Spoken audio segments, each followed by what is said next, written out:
Hello everyone, welcome to the live session with Rupesh. And Rupesh has been doing sadhana since how many months? I think 10 months. 10 months. And you're in which deity? Krishna month. Krishna. So he has completed Muladhara, Swadhisthana, Manipura, and now he's in the Anahata Chakra Shiva Tattva deity, that is Krishna. Uh, Right. and I feel like you have changed the house. Are you back to your parents' house? No, I was in my parents' house. Now I'm back. Back Now where? back to India. I mean in Delhi. Oh, okay. Like the last live you the where were you making the Oh, pizza last and life also I was here only. but somewhere you were making that pizza, right? Where was that? Yeah, that is here only in Delhi, Noida. It was just in my kitchen. Now I'm Oh, in my room. okay. It's the same room, same house. Right, same house, same house. Okay, Yeah. so one house is in Delhi and the other one. Other is hometown wherever parents stay. Oh, where is that? Visakhapatnam, Oh, so you Vizag. have two homes. One is in Visakhapatnam and one is in Delhi. Yeah, yeah, So you work in the Delhi house and whenever festivals you go to yeah, Visakhapatnam. yeah. Okay, then what do you work uh, Uh, as data engineer. data engineer? Ah, you told Yeah, right, like the right. I forgot the company. HCL. HCL, yeah, yeah. Yeah, So how is yeah. it going on the job? It's going on fine. Like things are just running. Hmm, Whatever I need to do, know to do my work, the hmm, answer somehow comes. hmm, It's not through me, but it appears on my screen somehow, oh, and I'm able to do it, and it just goes like that. cool. And the lighting is a little bit darker. That is, your Uh, face is not visible. yeah. Now it should be better. I just don't like the how bright the white lights are. But Oh, yeah, it okay. should Yeah, be now fine. it is good. Yeah, now it should be fine. So, what do you like about data engineering? Uh, Same as anything. It's just you have data, Hmm, then your job is to like get some useful information out of that raw data, and either you will be creating reports or something based on it, or you will be creating ideas or maybe products or improving your hmm, products based on that data. So it's nice, I guess. It's it's very nice and it's complicated in all of these concepts, but eventually it's just ultimately just one search operation starting and stacking everywhere and building everything hmm, in data and how it works, at least in the way I look at it. So that is hmm, sometimes funny. It's just like one thing, zero and one is just going hmm. to an How long entire have you been doing this? 3 years, I guess. Okay, so you finished engineering in 2021, Two, two. 2022. Yeah, So you're 2000 born, is it? yeah, Oh, 1 year younger than me. yeah. You don't uh, remember?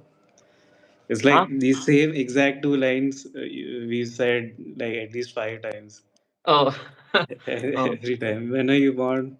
Oh, you're 1 year younger than me. Oh, 2000, 2001. okay. Uh, Yeah. so 2022. Okay, then was it like campus placement or Yeah, yeah, it was campus place. oh, this is your first company and you have Yeah, been yeah, yeah. okay. That campus placement also just somehow it happened Okay. magically. Yeah. Hmm. Then recently that you have started a page, right? What is that about consciousness? Not, it's not a page, it's just like I wanted to just share with you and whoever I thought would like to read. So it's just like a common location, like an Hmm. online, basically a Google Docs. Huh. So that's it. Just few It was writings. written something, right? Stack something, Yeah, it's called Substack. It's Substack. like, yeah, it's like how Instagram is doing for photos. I think that app is for writers of different things. Oh, okay. Yeah, where Uh, there's no monetization, at least no ads and all this, just creative writings. I think you okay. can browse. So, like, if we search that on Google, we will get your page, that Substack page.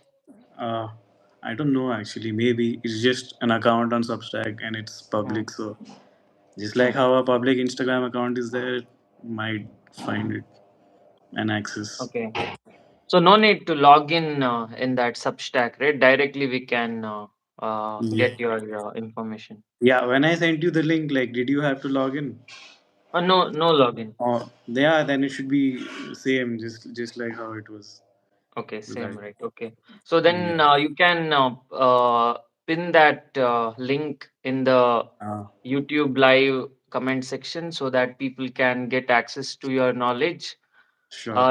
It's a very deep knowledge what Rupesh has shared. It is about consciousness, and many people in the Project Kali Kundalini Sadhana group have responded to that, and they have told that whatever Rupesh has shared in the group is very deep, and it's very valuable to so many sadhaks, because many sadhaks are not on that intellectual level as Rupesh is. That is, Rupesh has digged in what is consciousness to a level where even some of the brilliant minds also get confused. So that is why. Can you explain in this live what is consciousness? Damn. Feels very strange to hear, and now I don't know how to answer. I don't know how to answer. What is Hmm, consciousness? What is not consciousness? Oh, consciousness, you can just say, is like the background fabric of the universe where everything runs at. Like, if you are a painter and you want to draw something, what you draw on is the canvas, right? hmm, And you, as a drawer, uh, will be the one creating the painting. So, for to initially describe what consciousness is, let's start with it with this analogy that consciousness is like the canvas, and on this canvas, things can be created. And on this same canvas, I would say both the physical reality and whatever is not physical reality is also on this canvas only, because physical reality is what we can perceive with our five senses.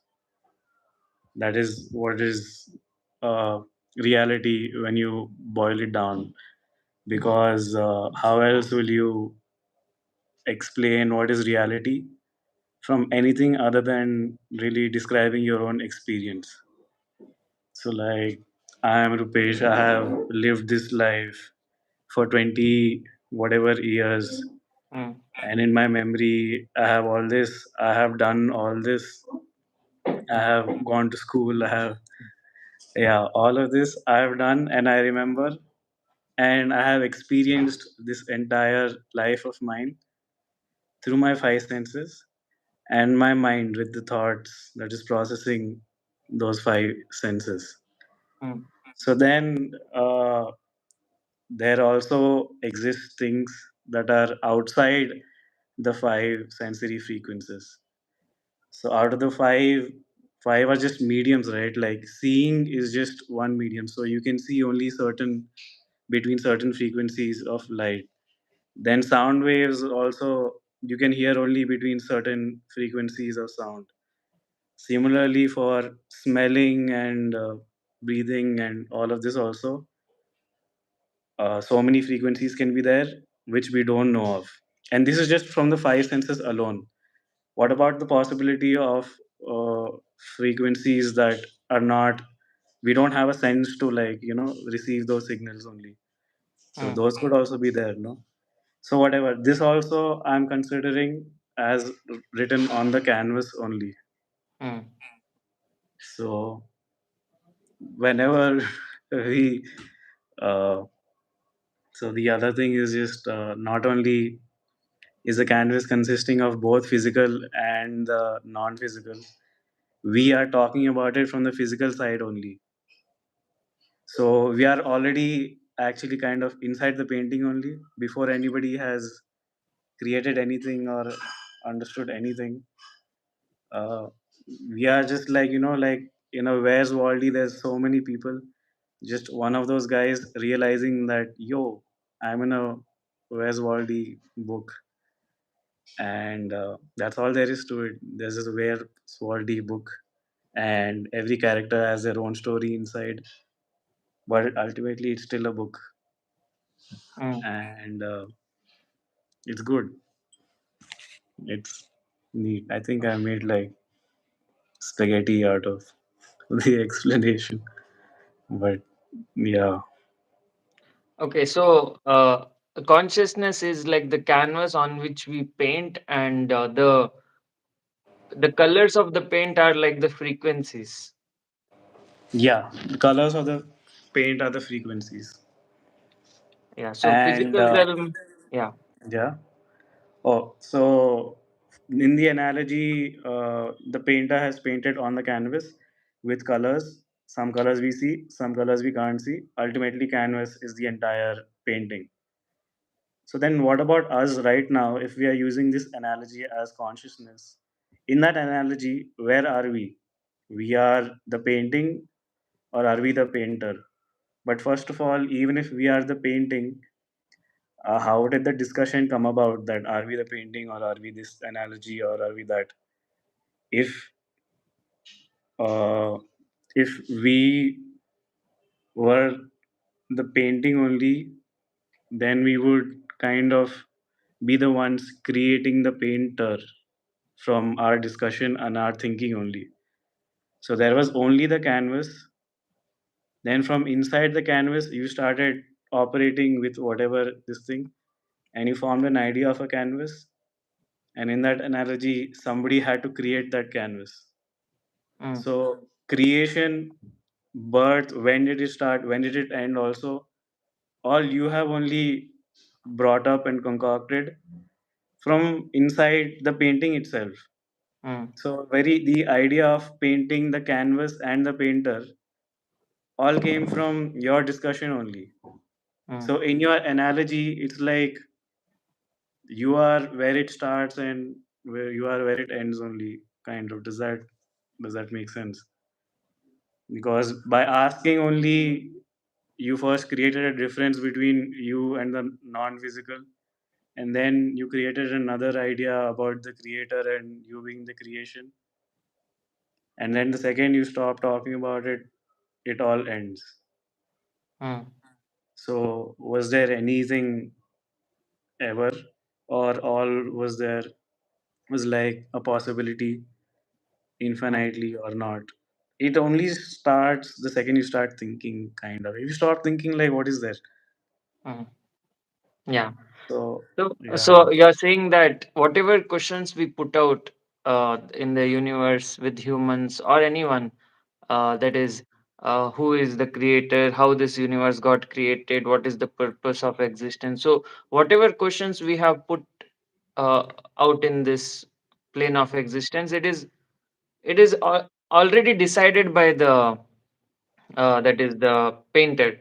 So painter Yeah. has already given us the ability to question the reality. So it is going according to his plan. That is, Right. It's we are going not. according, Yeah.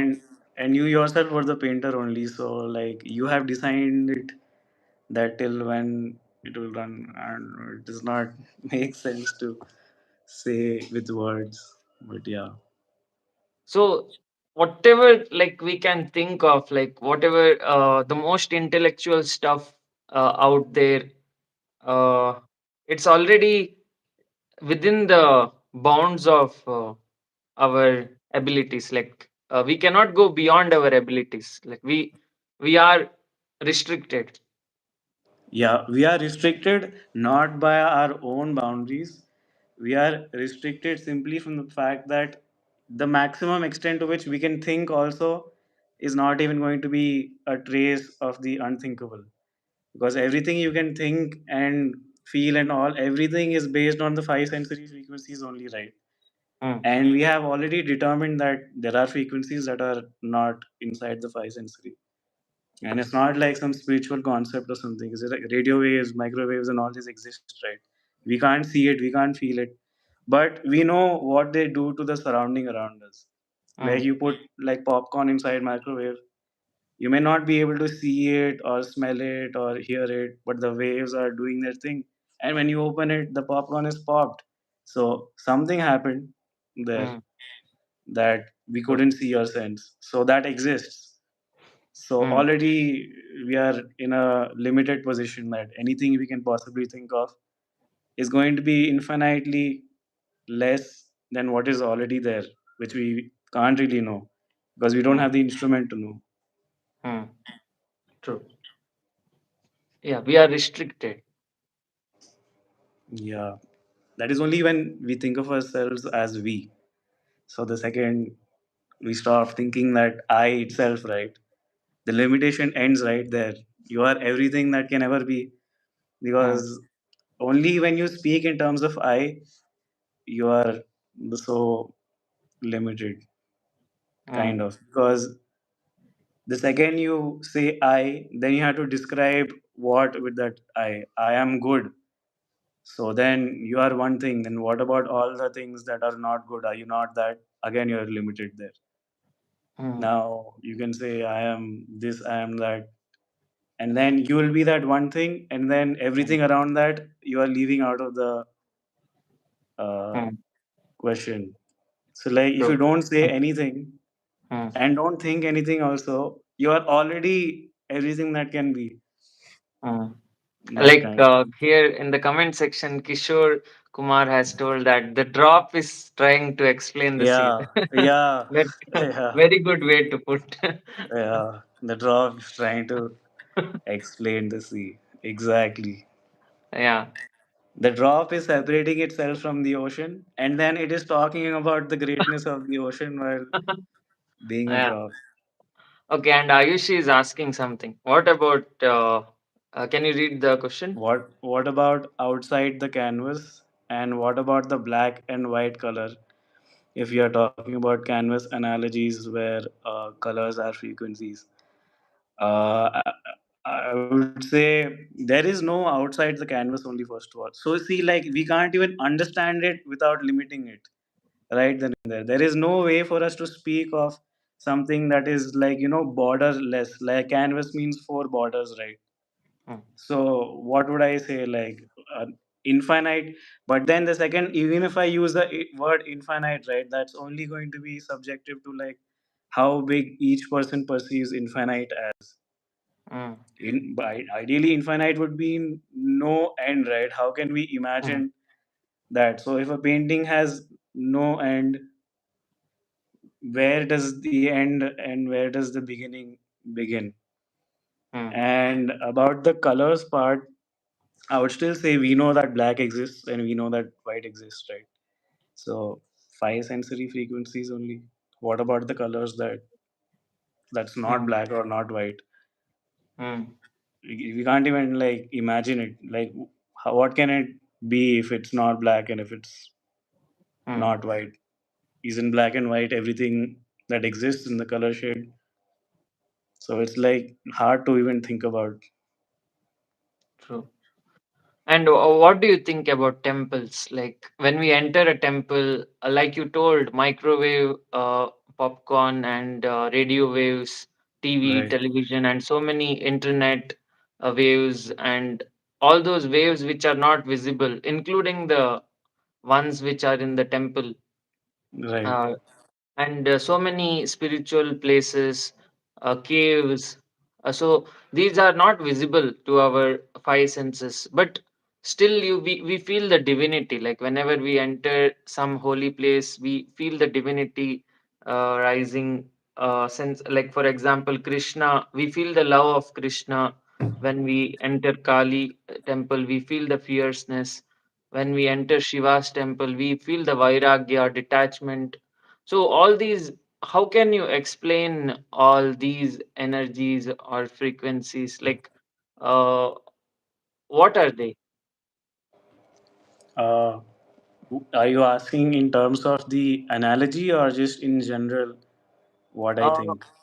yeah, like you can extend it up how much ever. Acha. Uh, like it's good vibes.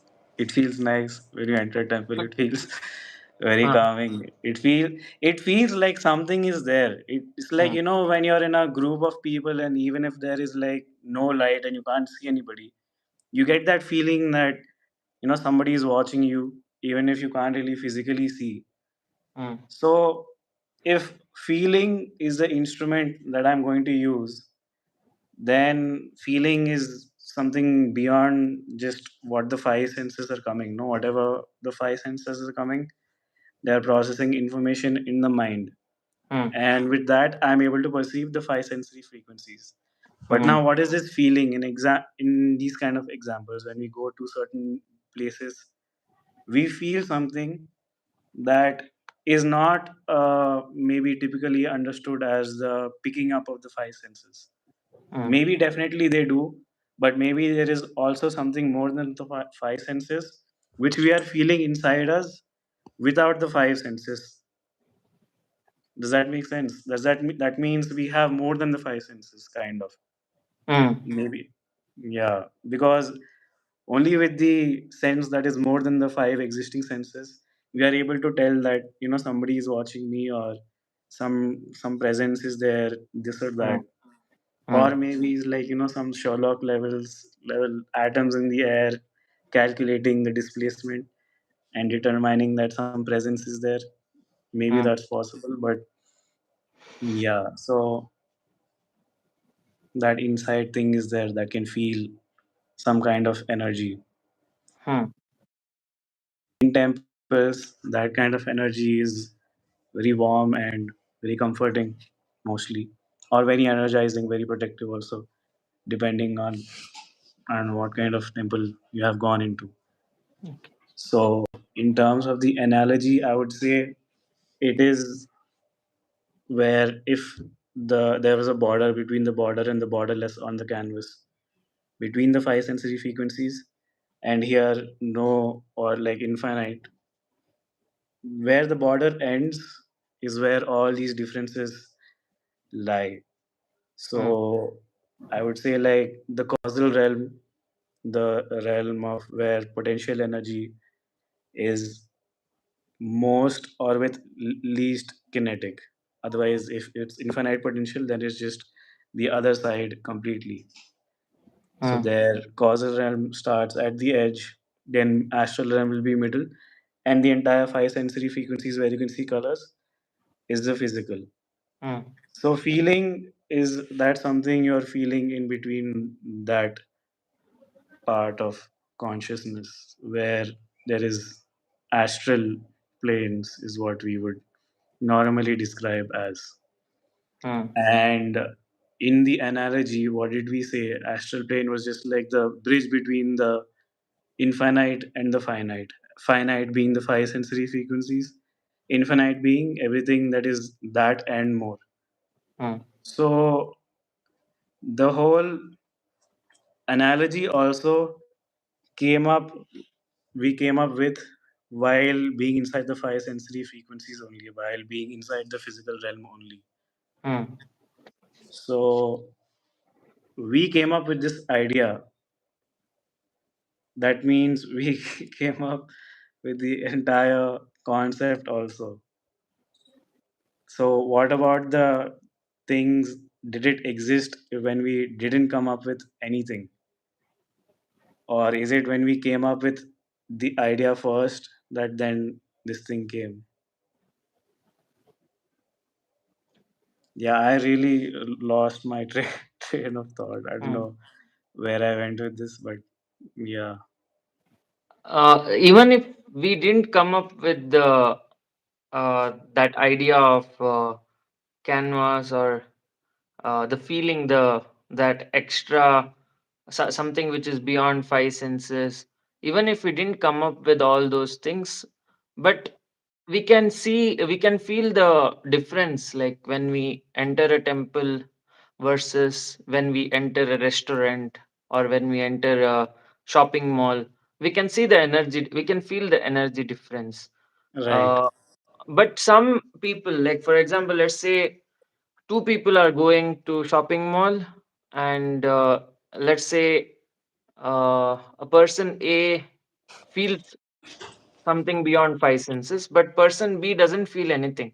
He just is restricted to the five senses. So when both of them enter the shopping mall, a person B gets excited because he loves eating, shopping, and all the five sensory things he likes. But Right. person A is little bit spiritual, so he feels only good energy in the temple.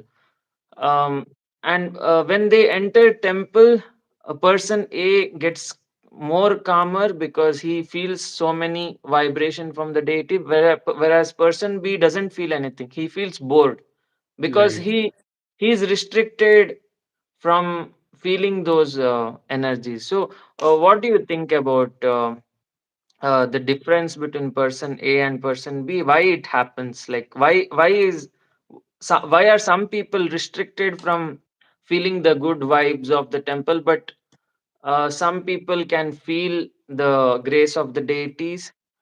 And why are some people more addicted to five sensory pleasures, but some not? What is the reason according to you? Well, in order to know that something more than the five sensory frequencies exists, you need to know it first, right? So the medium to know it is the sense inside you, the non-physical sense inside you, which you can say astral body, soul, or whatever words. That sense must be like, if my nose is one sense through which I can smell good things, and my nose is clogged up or dirty, then I won't be able to smell very well, right? Even Mm, if like some amazing food came in front of me, my sinuses mm, could be clogged and then I wouldn't smell anything.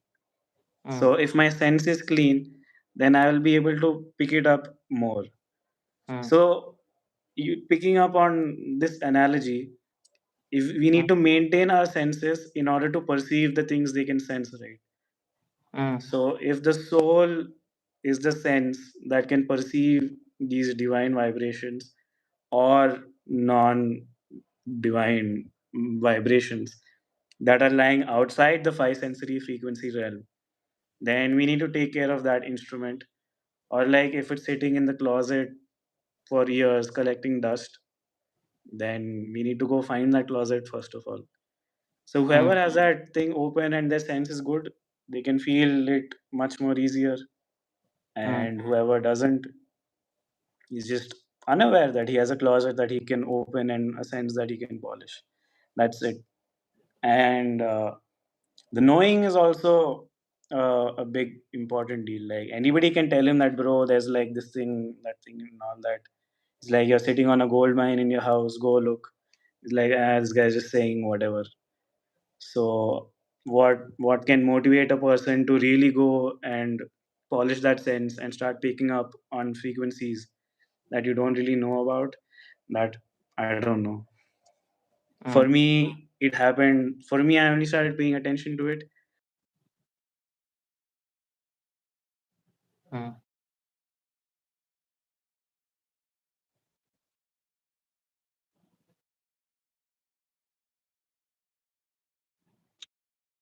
Rupesh, your screen is stuck. Yeah. Maybe you can switch off the video and switch it on again.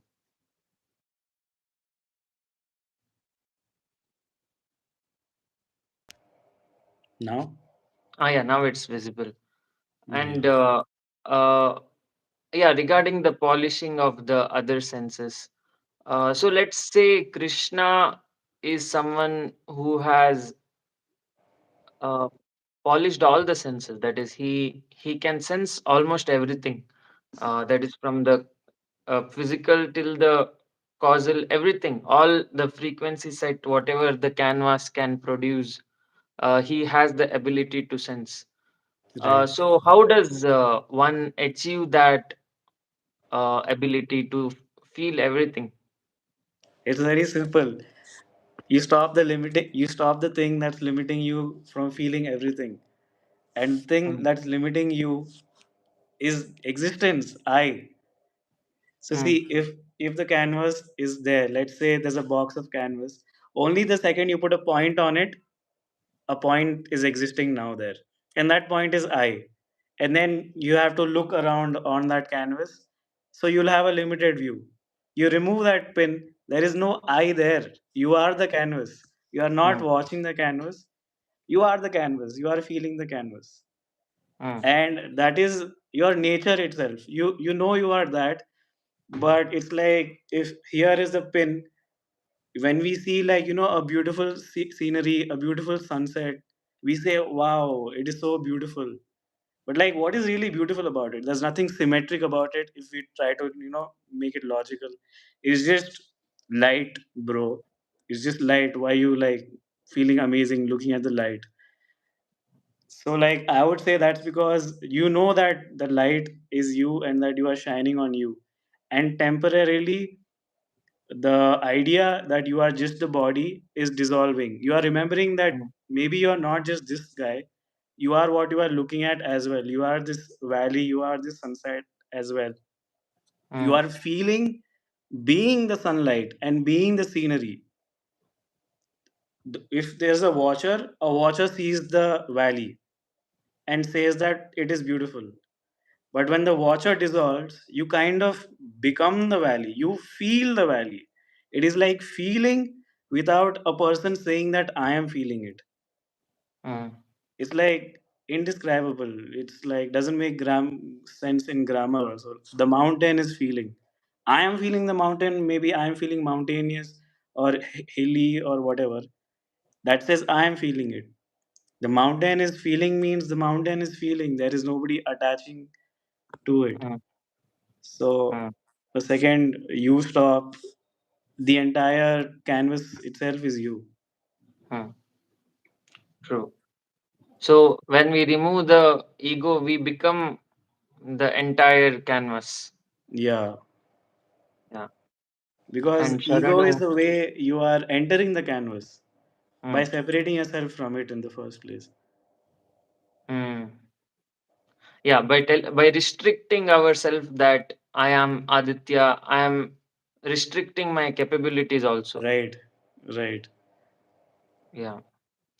Sharanu is asking, no, he's believing. Okay, what I believe is there needs to be potential for flow, just like if economy has to work for just to exist. Okay. Did do you have anything to say regarding the comments? Uh, I just see spam. Oh, You maybe feel latest one. energy fields. The other senses are more subtle than the primary senses. The primary senses still need to be stilled to see more. Yeah, that is also another approach. You still out the five senses, then automatically the sensitivity of the things that are not the five will increase. I think Hmm, that is what we are trying to achieve with blindfolding and earplugs and hmm. taste and all of that. And Person what do be you feel about the sadhana? Like, how has sadhana been helping your life? before it was like sadhana was just like one part of life where I try to connect with what is more than life. But for months, that difference has kind of melted into each other. So I don't sit. I can't sit. First of all, physical limitation is crazy. Even though how that sounds ridiculous, but it takes at least 2 hours to do the Krishna mantra Hmm, for me sitting, and that's just the mantra, like the pre and the post that, and like little preparing, breathing, and all that. Easily, it becomes maybe like 3 hours, a hmm, whole thing. And every time I try to do that, it feels like it's not what I naturally want to do. It's like what I think I'm supposed to do. This is what I'm told to do. This should be the good thing to do. So let's do it. But that's not what naturally, like, if I let go, if I, like, if my mind is a chariot and I am the charioteer, if I loosen it, it kind of follows well on its own only. It's only when I start thinking that no, I should be doing this, I should be doing that, it's like little resistance arises. But when I mm, let go, it's like I'm living the entire day to day life with the mantra in the background always, mm. and not just in the background, foreground also. So it's become more like multitasking kind of chanting, and then typing and chanting together, especially, is sometimes very hard. But rest of the things are pretty nice. Okay, so do you say that, or do you feel that do this sadhana, that is, if you do like 1 hour of sadhana, that is stilling the mind, keeping the mind still, and chanting the whatever initiated mantra, has it helped you reduce the thoughts? Initially, yeah, it did reduce the thoughts. Mm, And not initially. Every time I would do it, the first thing, most immediate thing to notice is thoughts reduce, right? At least for the duration near and after that. It's only when we are like way after that where thoughts are running wild, and then we think that, oh, I meditated today. Still, like, what is the point? Only for 1 hour, my thoughts reduced. From that mm, perspective, though, like, that's a different thing. But yeah, when you are doing it, 100% thoughts reduce. But I'm mm, I'm assuming you are asking, has like doing sadhana in general throughout your life reduced thoughts more? mm, I mm, that is what you would mean, right? Apart from like the 1 hour after meditation or whatever practice where you feel. mm. So I wouldn't say the thoughts have reduced. The thoughts have changed, and the judgment to the thoughts has changed. I wouldn't say removed. It's changed. I judge it, but still, it's not like in a positive or negative manner. I Mm. I just it's just happened. I don't know. It's, yeah, very hard for words. Okay, and But another query is, if has sadhana opened up doorways like opportunities, or something divine, that is oh, maybe materially or spiritually, has some door opened? yeah, doors open every day, every other minute is a Mm, door opening only, right? Whatever is happening is a mm, door opening. I can see. I would be able to give you very good examples if, like, maybe like once in a week something miraculous and magical happened, that, like, I can say I had this specific moment. But when the moments like that increase in a frequency to such a point that every living moment is that thing mm, only, if you compare it from the way you look at it in the past, mm, it might sound like, I'm just waking up. Oh, I'm trying to be like some modest person and saying waking up is a gift. mm, But it's just the window for gifts has infinitely increased, that everything is a gift. mm, So there is no one special gift to point to and say that. It's like the entire mindset of life itself completely has changed. This is all more recent. I could give you like the examples from like months ago. I mm, did tell you that I wanted a chair once, and like, I just opened my phone and I just opened WhatsApp. Turns out mm, the guy on my same floor was selling a chair. Within mm, like 5 minutes, I went, I got it also, and I got to, like, try it first, mm, and then say it's like the ultimate deal. mm, Then, like, I wanted an oven to bake the pizza in. Oven came the next day somehow. The money came for it somehow. Then the oven was not hot enough. I wanted the oven to get, even hotter. I opened the oven. I unscrewed it, one screw, and I screwed it back in. The oven got hotter, mm, which is not physically, like, I don't know. That's just ridiculous, yeah. mm, If the designated temperature of something is like 300, I just unscrewed one thing and I screwed it again. It went to 400, 500.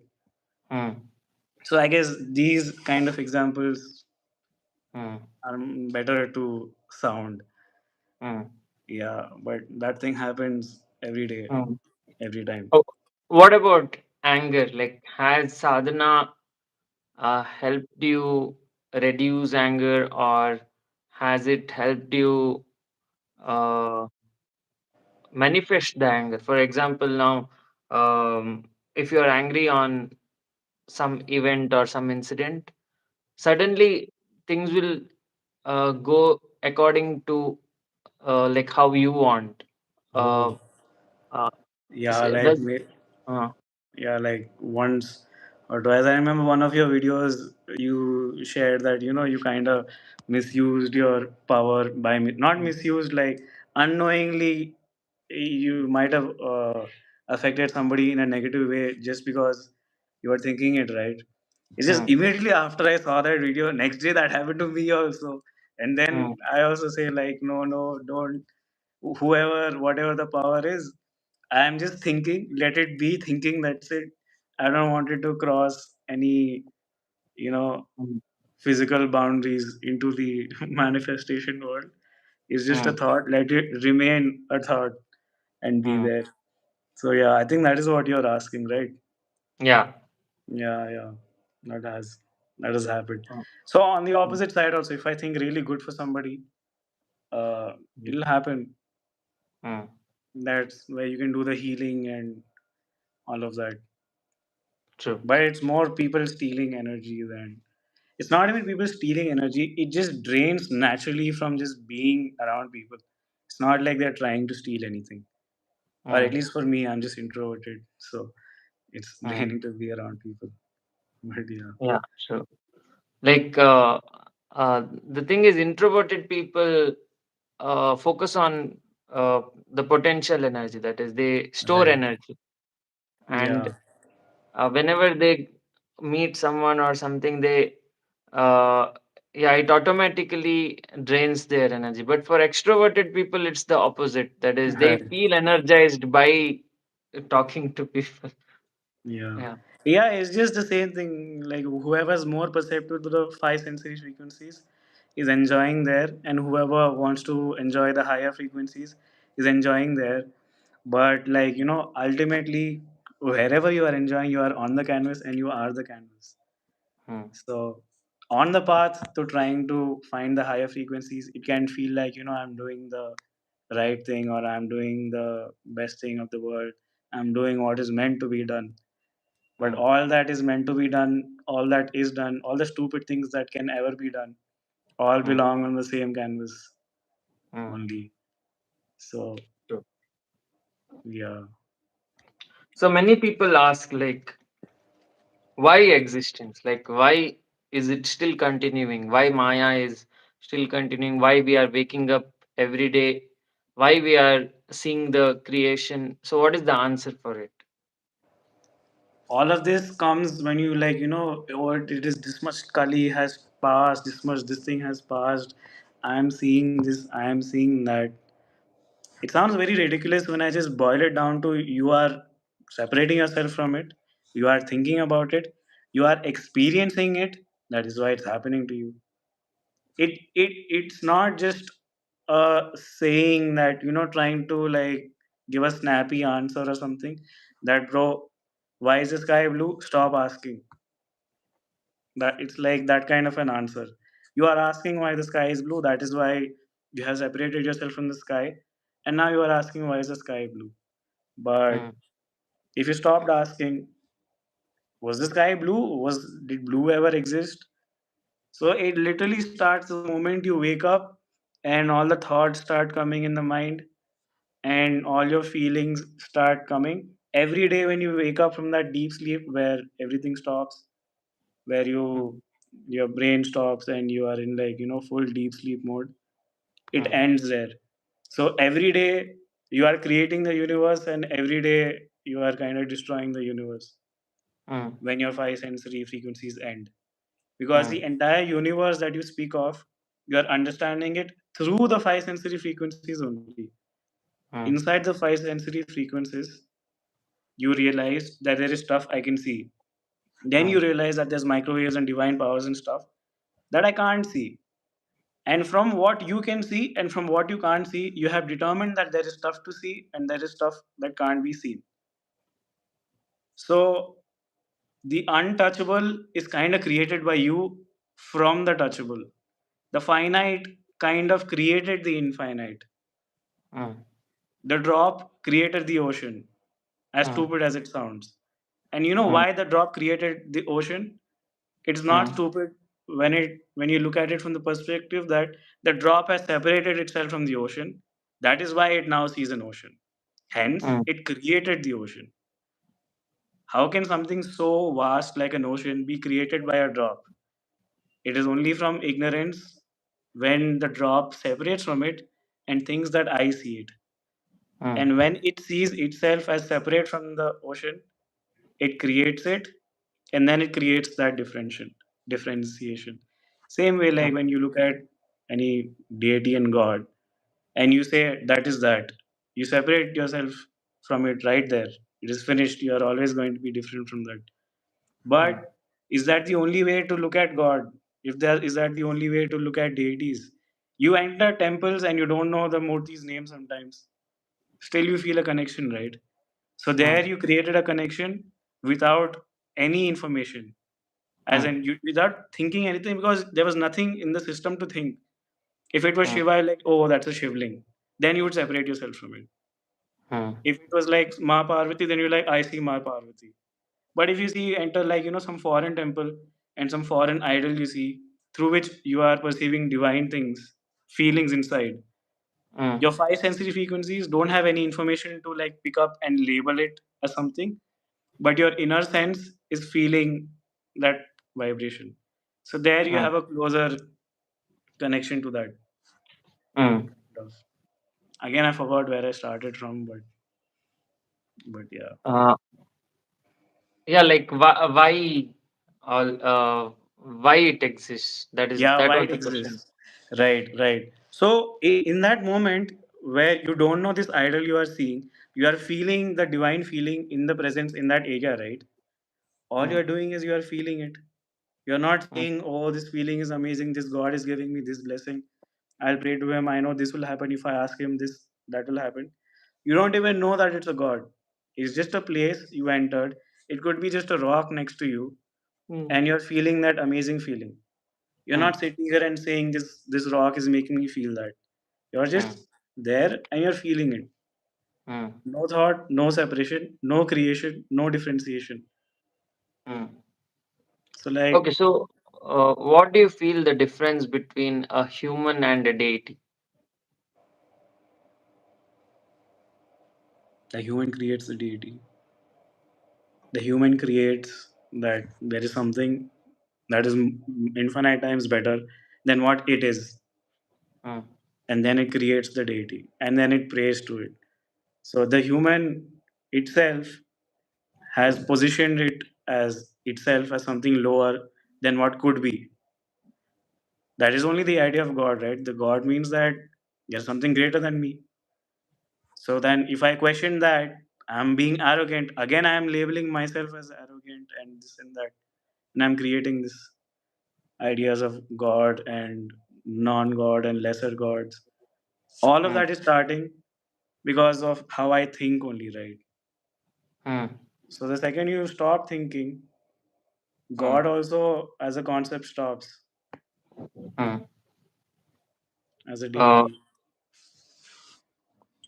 yeah, and like you told, right, that pinpointing thing that when we put a pin in the canvas, we become that human. Right, Uh, but when we remove the pin, we become the canvas, that original right. consciousness. So, like what I feel is the Krishna has accepted that he is the canvas. Like Yeah, but we still didn't accept that. Like we still uh, defining ourselves as humans. We are still defining that we are the that pin. Right. And you know, the crazy part again in this analogy is the pin not part of the canvas then?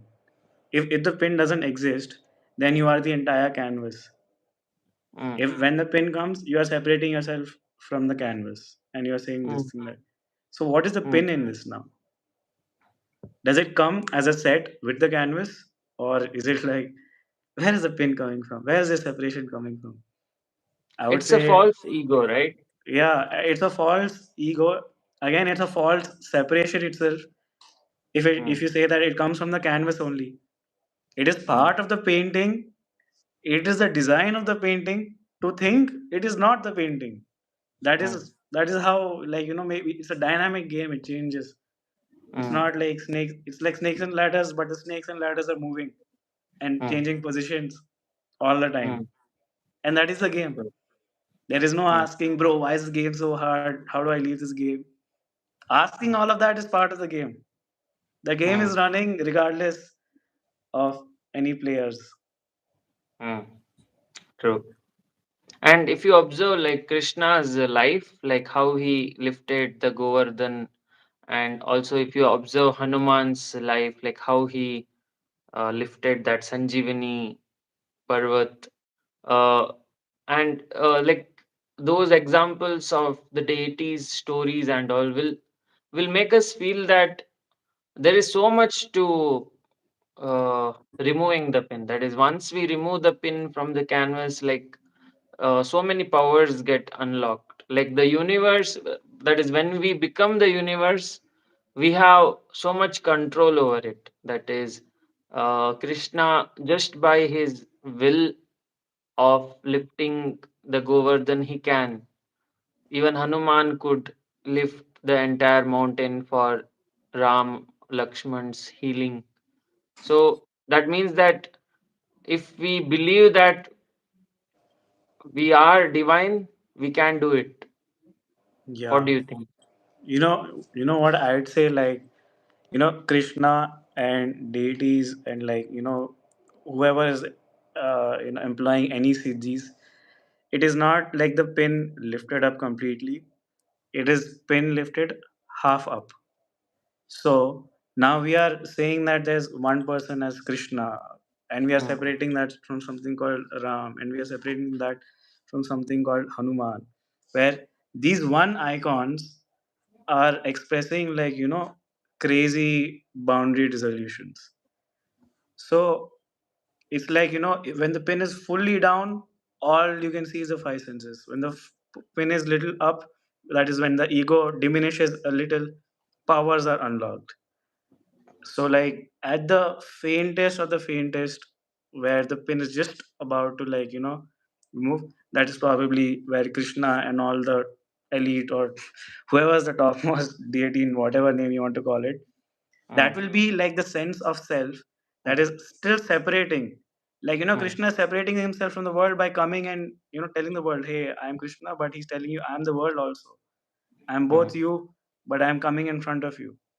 So mm, that he's like the faintest level of layer, and mm, he does that only for the perspective of is easier to understand. Like, it's just much easier to understand. That's why it happens. So when the pin finally removes, there's mm, no difference between you and Krishna, and there is no difference between every other human being on earth and mm, Krishna, and every other non-living being earth and the planet, and the five sensory frequencies, and beyond those frequencies also. The entire canvas is the mm, canvas. There is no mm, you. mm, So, like, you're seeing the difference between the vastness of the mm, infinite potential, even when we are even when, like, the pin is at the faintest. It is so limited compared to being completely pinless. mm. The canvas is way vaster than anything the pin can achieve. True. So we can say that uh, the Sadashiva is some something which has removed the pin completely. That is, Right. is not a part of the Maya, not a part of the painting. Like he is the canvas. Right, Yeah. right. But when this analogy pushes further, then comes like we've been talking in terms of time, right? When the pen is inside, separation is there. When the pen is removed, separation is not there. That means the in and out is happening inside something. No, that means Mm, that something is time, but mm, time itself is something we thought about from inside the painting. mm, So time is also finite only. Sadashiva is also as an idea finite only. Our mm, understanding of it is also something finite only because only from it we have understood. So mm, there is no understanding it. There is nothing you can do to understand it because the second you fall asleep, all that needs to be understood is understood. You are mm, the understanding. mm. True. So you're telling the experience matters more than the articulation. I'm saying experience itself is limited. Mm, Experiencing itself is separation. So at least that is how I look at it. You say like the crown chakra is the desire for existence, right? mm, And every desire is nothing but fear and separation. It's mm, like desire for good desire and the mm, separation, like the what infinite vibration and the stopping of it, right? Each chakra is the Shiva Tattva and the Shakti mm, Tattva. So when the desire for existence is strong, mm, separation is strong. When mm, that desire for separation reduces, mm, then it is just like canvas. Nothing is there. mm. It Truly. starts from the desire of separation, and then comes Mm, thinking, then comes communicating, then more and more and more and more and more separation. But the Kundalini, like the topmost, started itself from separation, right? mm, After the separation, only after the causal realm got separated from the infinite, then mm, this came. But after separation is implying time in there, and mm, time is a concept that we are talking about. mm. So there is no way to understand it True. because understanding it is a limitation, Yeah, because time doesn't exist in the right? uh, canvas. No experience exists. No experience is infinite experience. Mm, No experience feeling nothing is feeling everything because everything is inside that nothing. We think nothing is mm, like that same thing, like infinite and zero is very confusing. mm, But yeah, it's like, you think about it this way: when the ocean is silent and flat, mm, it's looking like a mirror. You can't see anything. One tiny drop falls, also you can see ripples like so many away, like full.